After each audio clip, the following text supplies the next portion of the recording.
Thanks for having us.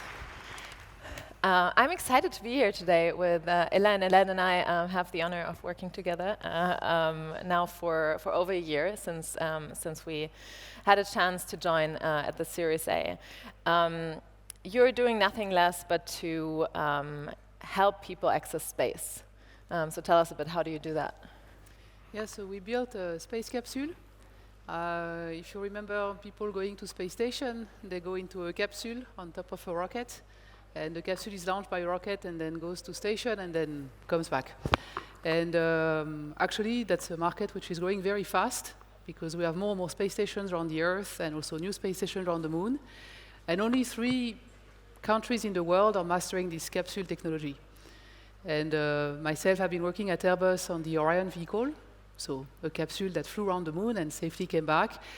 And we thought, okay, we need to have also a capsule in Europe because from, let's say, a sovereignty perspective, we need to participate to this building of this new space world.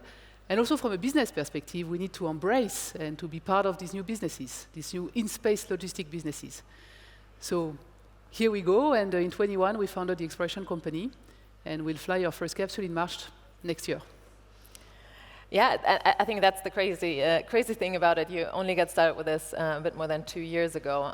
So tell us what has happened so far. What are some of the milestones you reached so far, and what's happening next? So we've moved pretty fast. To give you, let's say, an idea, we are moving as fast as SpaceX has moved.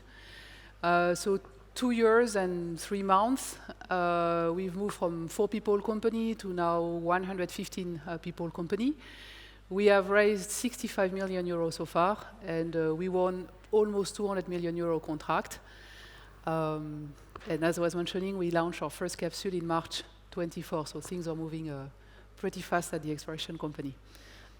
For those people in the room who don't talk about space exploration every day, that capsule that's going up, what is that doing? What are you sending up there? What's happening in the first 2 missions? We start first with cargo, because it's easier to bring cargo to space than humans. And so, as I was mentioning, I've been working at Airbus on a human-rated vehicle, so I know a bit what I talk about when I say flying humans. So we start with cargo. Exactly like SpaceX did, by the way. They started with a cargo capsule, and then they transformed this cargo capsule into a crew capsule. And that's what we plan to do. So cargo means we build food. We bring food for astronauts. We bring repair PCs for the station. We bring also PCs of station themselves. We bring fuel for the stations.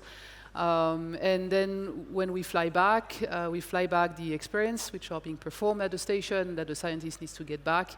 And we also fly back the garbage that we destroy in the atmosphere. So that's typically a cargo mission, typically 4 to 6 tons up. And then we bring down around about 2.6 tons. So equivalent of Dragon from SpaceX, basically. And with Dragon, we'll be the only reusable capsule in the world. Before embarking on this mission with the exploration company, you were at Airbus for actually quite some time. Yeah. Tell us a bit about that story of how you were in that corporate world and what triggered you to get out there and build this company outside of it. Yeah, so indeed I was at Airbus before. I was the last job I had. I was vice president in charge of the European service module. So it's a 2.5 billion program. I had 3,000 people under my responsibility. And when you work on Orion is actually the vehicle that's going to bring back humanity at the lunar surface. So it's not nothing to work on that vehicle. When you work on the vehicle, you see how fast exploration is changing. You see the number of new stations being built. You see also the main trend in transportation, space transportation system, is that can be rocket, can be capsule. All these transportation systems, they become reusable, and they'll have the capacity to be refueled in space. And Orion, on which I was working, was not reusable and doesn't have the capacity to be refueled in space. So it's a bit like, hey, you spend your days and night on something which at the end is going to be obsolete in 10 years, and at the end not going to bring anything for Europe. So with 2 people of the team, we thought, okay, hey, we can do better. And we said, okay, let's. So we first finished the job, right? So I left when the capsule was fully qualified, assembled with the Lockheed Martin part and ready to fly. And we're waiting for the launcher, and then we said, okay, let's let's build something for Europe that not only gives Europe the capacity to participate to this new space world, not only give us the capacity to be number one in Europe and the competitor of SpaceX on these new businesses, but also something at the top of the technology. So as I was mentioning, the capsule we built can be reused, will be able to be refueled in space, and for the first time in the world, we are flying also with green propulsion system, which is a new technology that we develop in-house, and we actually is making our capsule more sustainable. I think everyone in the room knows who buys software, but who buys what you guys are building? Who are your customers? Who are your partners? Yeah, it's a great question, because indeed I spoke about the market, but didn't speak a lot about the clients. So we have two types of clients. If ever one of you want to buy a capsule or a mission, we sell mission, right? We don't sell the hardware, we sell mission. We make the hardware, we operate the hardware. And the two types of clients are, on the one hand, the private space station. For example, we signed a deal with Axiom Space, which is the first American space station. And the other type of clients are the space agencies. And the 8th of November, actually, the 22 member states of the European Space Agency decided to open a competition to award some contracts to companies that could build capsule to fly cargo up and cargo down to and from stations. And just this morning, this Monday, actually, the French president said that also France wants to double down and invest on top of what European Space Agency already invested to accelerate this cargo capsule capacity. So two types of clients, and as you can see, we've signed already with Axiom, so the private space stations, and the competition which is being launched is somehow designed for us, so we'll have to win it in April. And the mission cost, or the price, is between 150 to 200 million. So 5 missions per year, already 1 billion turnover. It goes quite fast, actually. Great to hear that commitment from France, but let's get a tiny bit political for a second here. The US has SpaceX, 160 billion market cap right now. We don't have that in Europe yet. Do you see the potential in Europe to build a company at the same size as SpaceX? Yes, if not, probably I wouldn't have started the Expression company.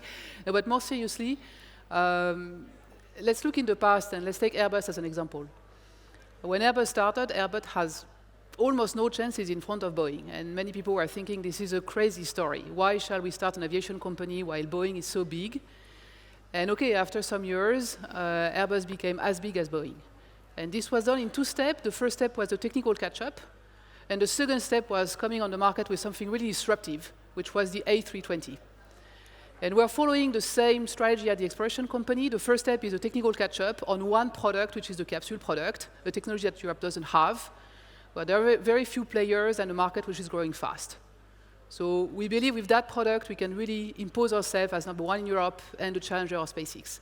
And once we've done the technical catch-up, then we will expand on other verticals, and we will propose to the market something really disruptive that will disrupt the capsule itself, actually. And just to give you a small indication, we signed actually on Monday a first contract with the French Space Agency, which has awarded us a contract for a very, very, very big engine that could pave the way for something a bit similar than Starship, but that would be also a bit different, longer down the road. So strategy the same, and I think in Europe we can do that. We need, of course, entrepreneurs to be very bold.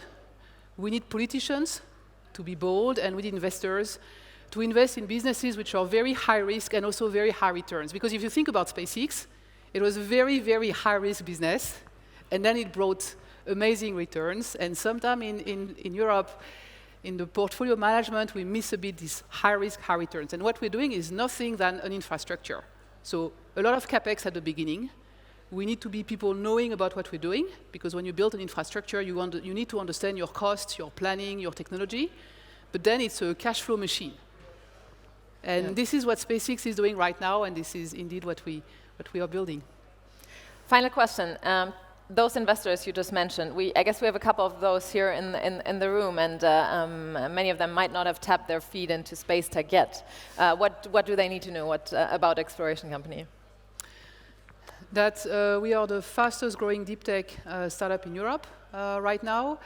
As mentioning, we will make it to space next year, beginning of next year, and after that we'll start fundraising our Series B. After we have won basically the European Space Agency competition, so we'll have a very good customer base. We'll have made it to space, and we are right now assembling our second capsule. So we'll be able to prove to our investors that we are on track from a cost, a quality, and a planning perspective. Fingers crossed for that. Thank you. The time is up. Thanks for joining me on stage, Helene. Thanks for having us.